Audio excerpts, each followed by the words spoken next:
All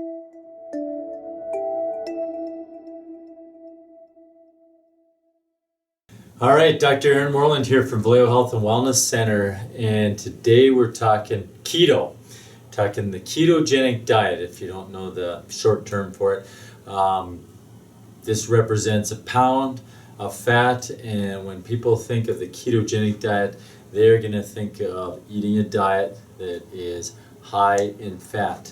But I want to explain to you why is it called a ketogenic diet. And so in our body, we can burn a few things for fuel, one being glucose. I think most of us are familiar with that, or carbs for fuel. The big one being glucose. We can burn other things that are carbohydrates as well. And then we have fats that we can burn for fuel. And when we burn those fats for fuel, they need to be broken down first into these things called ketones. And that's where the diet gets its name, the ketogenic diet. And really popular right now. Lots of people are talking about it.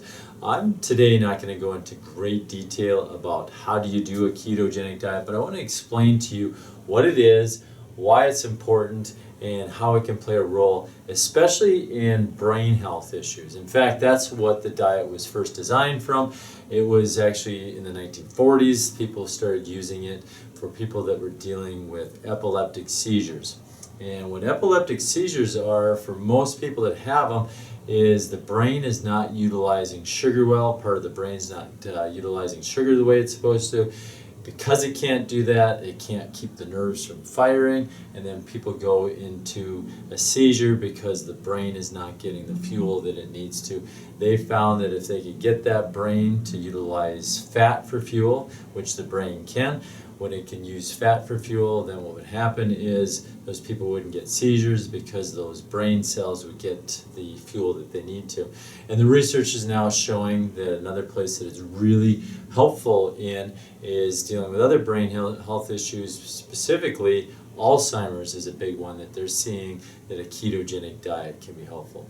So these people that have these brain health issues can be helped with a ketogenic diet, but should just everybody and anybody be eating a ketogenic diet? And that's where some of the controversy comes up, is that we're eating a large amount of fat. Is that a good thing or a bad thing for our bodies? Well, again, you can see that it helps with brain health, and I think that most of us could benefit from having better brain health. And so it definitely can be a helpful thing for someone that's even just trying to stay healthy. So I think what we need to understand, though, when it comes to these diets, and so you see the ketogenic is big, ketogenic diet's big, but if you go back a few years, the Atkins diet, which was more of a protein, again, cutting out carbohydrates, you'll see that there's a Mediterranean diet. You can see the paleo diet was also a really popular diet, and you kind of see these things cycling out. When I look at the diet, people's diets, I think that what we need to look at is, and again, a lot of these people, when they're looking at diets, are comparing us to our ancestors. And I think that's a good thing to look at, is how people have been eating for thousands of years. And I would say this, is that when you look at our ancestors, you will not see them eating just a specific diet. Okay, and what I mean by that is there may have been times that they ate a ketogenic diet. Maybe they were, killed an animal and had lots of fat on that animal and protein and very few carbohydrates to eat, so they ate that way.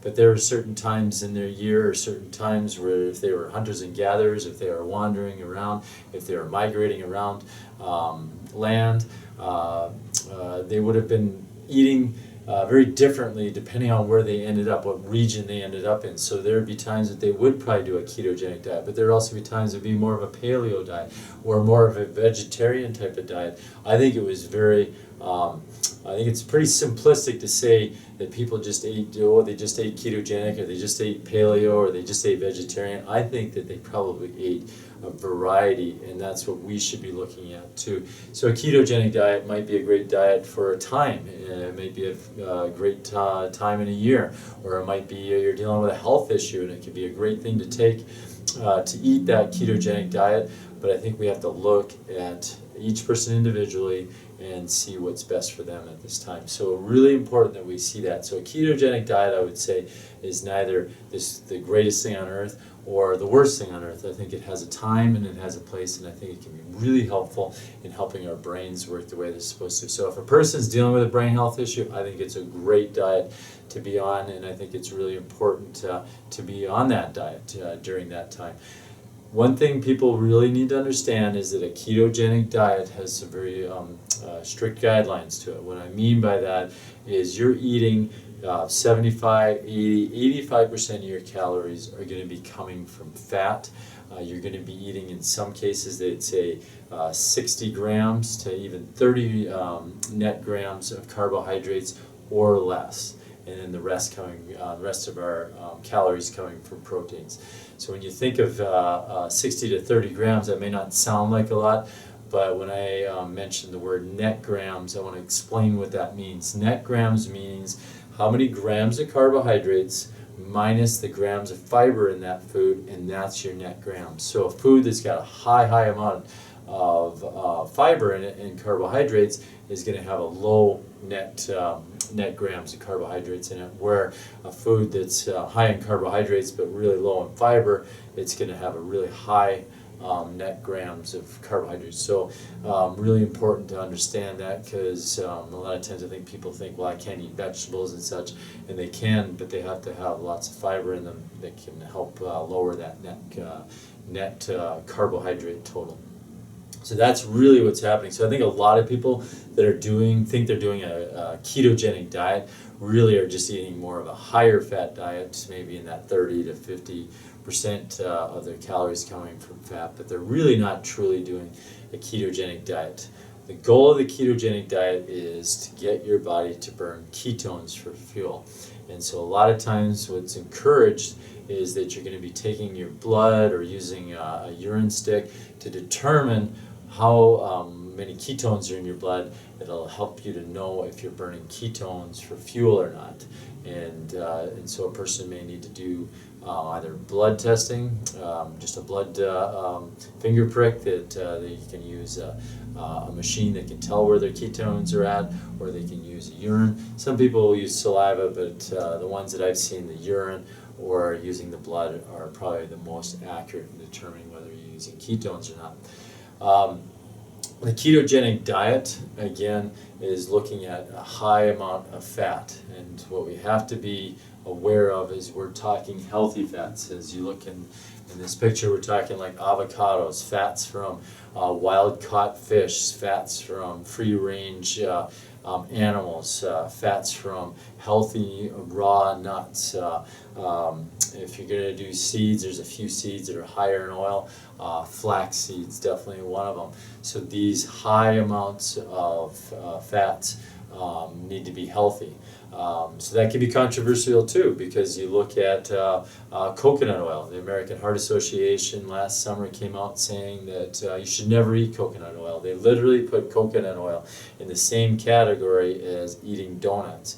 And yet lots of research is saying otherwise, that coconut oil has, yes, it has a high amounts of saturated fats, but they're more the medium chain fats, which are healthier for us. And so you really want to do your research as far as whether you want to be doing coconut oil. Years ago, we were all told that butter was a bad thing. Replaced it with margarine, which is made from a vegetable oil base. And really, it's not a vegetable oil base; it's more of a seed oil base. And we found out later on that it's been hydrogenated, modified, and not healthy for us, and that butter is actually a really good healthy fat for us. So again, you want to do your research to determine whether you really see that being a good healthy fat or not. So we want to make sure that the fats we eat are healthy. And probably one of the most healthy ones, if you look at the Mediterranean diet, is having you eat lots and lots of olive oil. I know some doctors, Dr. Gundry, who wrote the book The Plant Paradox, he really looks at if you could just drink olive oil would be a good thing. And so high amounts of olive oil is also another healthy fats. The worst fats we want to avoid are the ones that are highly processed. So I mentioned the hydrogenated seed oils is really bad for us because they've been modified and they're more damaging. Too many of omega-6 fatty acids, which are going to be found mostly in grains, are going to be bad for us. So those omega-3 fatty acids we want to take in a lot of. So again, saturated fats aren't necessarily bad, but there's good ones and bad ones. more the short of the chain, the medium chain, and the short chain fatty acids, saturated fats are going to be better. The omega-3s are going to be good for us. Omega-6s are good for us, but not in too high of a quantity. And then the monounsaturated, which would be a great example of that, is that olive oil, really healthy for us. We want to talk about our blood sugar issues that we see in America today, and this is why I think the ketogenic diet is helping so many people, is so many people are dealing with blood sugar issues. A great example of blood sugar issues are people that are dealing with hypoglycemia. Hypoglycemia is when your blood sugar actually drops too low. So if you've seen the commercials on TV, the Snickers commercial that says, well, you're not yourself when you're hungry, or you hear people say that they're hangry, these are people that are telling you that they have a blood sugar issue. And they get relief when they eat food, like, oh, now I'm not so irritable, I've got energy again. And so these are signs, these aren't good things, these are signs that you're not able to get fuel. And it's a sign that you're not able to tap into fat for a source of fuel. And so these blood sugar issues, the hypoglycemia, can develop into hyperglycemia. Hyperglycemia is when I got too much blood sugar. And the number one reason someone will develop that is they become insulin resistant. Insulin is what takes sugar, shuttles it into your cells so that your cells can use it. If you become resistant, you can't get sugar into those cells, you can't get fuel into those cells, and those cells are not going to work the way they're supposed to. The problem with that, of course, is if you don't have fuel, those cells can't work the way they're supposed to. But what if you could get your body to burn fat for fuel? Now, fat doesn't need anything to cross into the cell. It can cross into that cell on its own, and so now you can get fuel, and that cell can work the way it's supposed to. So there's a term called type 3 diabetes. So that type 3 diabetes, what's happening is a person's brain is not getting the fuel that it needs to because it's become insulin resistant. Sugar can't get into that cell. Cell can't work the way it's supposed to. And now people can have memory issues, they can have seizures, they can have vertigo, they can have balance issues. And the sole reason is they're not getting the fuel into their cell. That ketogenic, that high-fat diet, teaching your body to burn fat for fuel, will actually help that cell to now have fuel. The brain can work the way it's supposed to. Memory issues can be solved. Cerebellum problems like balance issues can be solved. Vertigo can be solved. So really important thing to understand is that if a person's showing signs of blood sugar issues, that increasing their fat, maybe even going to a ketogenic diet, is going to be super helpful for that.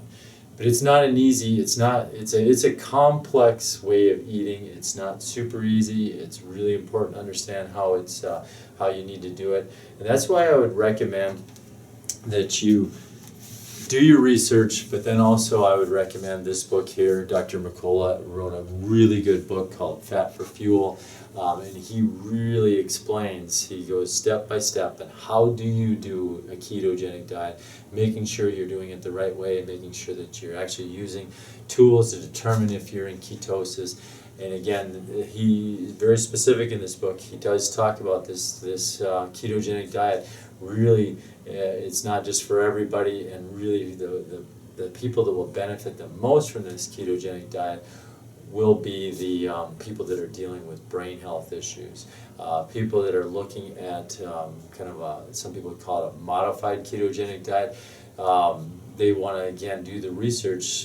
This book talks a little bit about it, but there's other resources out there on the internet that you can learn about more of that modified ketogenic diet, because again, not everybody needs to be on a ketogenic diet.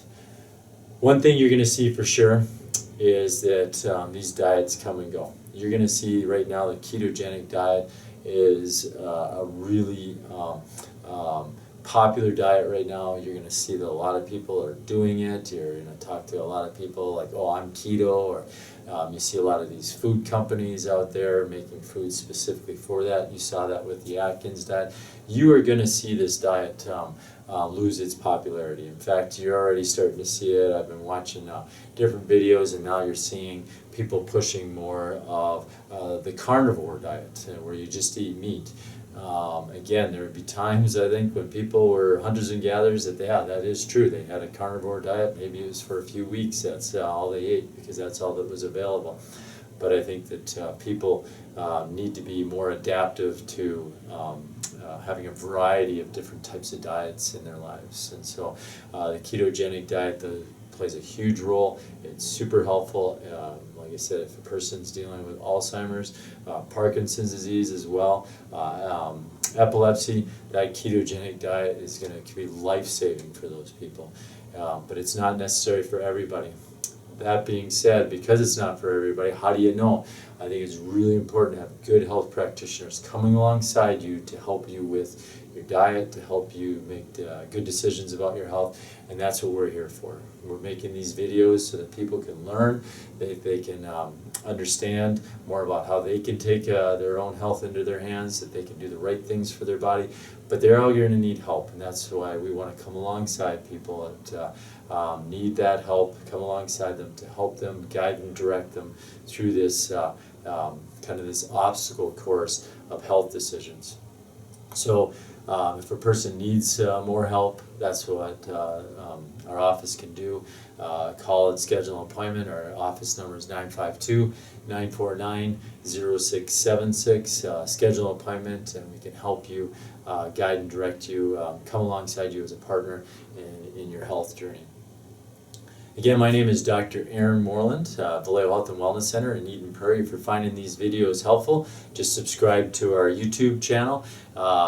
Tell others about them. Let people know about it. Watch for next videos that we have so that you can continue to learn, to continue to grow in your knowledge and wisdom of how to take care of this body. Hopefully you're having a great day. God bless.